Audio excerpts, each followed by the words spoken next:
কবি সুজান মিঠির লেখা চিত্রাঙ্গদা। আমার পিতা তোমাকে চাইলেও এখন আমি আর তোমাকে চাই না অর্জুন। সমগ্র মহাভারতের এ প্রান্ত থেকে ও প্রান্তে ঘুরে আমি তোমাকে ভালোবাসতেই ভুলে গেছি। ভালোবেসেছি তোমার জ্যেষ্ঠ অথচ সুতপুত্র কর্ণকে। আমি চিত্রাঙ্গদা, মণিপুর রাজকন্যা। জন্মে নারী হলেও কর্মে আমি বীর।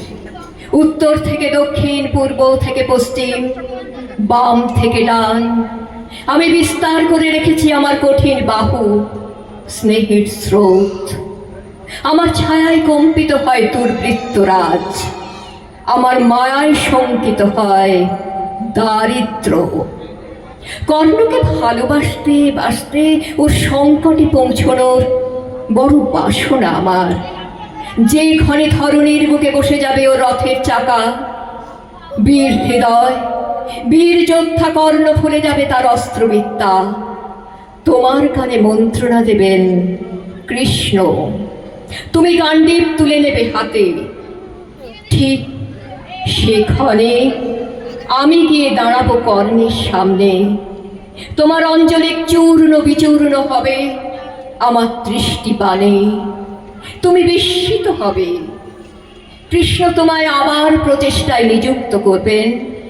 আমি আবার কর্ণের প্রবল যন্ত্রণার সময়ে ভালোবাসার মন্ত্র উচ্চারণ করব আমার শানিত ওষ্ঠে।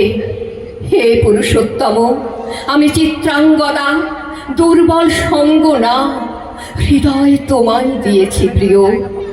নই রূপবতী, আমি বীরাঙ্গনা। অর্জুন, তোমার প্রবল পৌরুষের ভীত কণ্ঠ যুদ্ধক্ষেত্রে আমার বজ্রমুঠিতে ছটফট করবে। তারপর আকাশে ভীষণ প্রখর সূর্য উঠবে। আমি প্রশ্ন করব তাকে, কেন আমার ভালোবাসা কেন এমন অসহায় মৃত্যুবরণ করবে যখন আপনি ওর পিতা?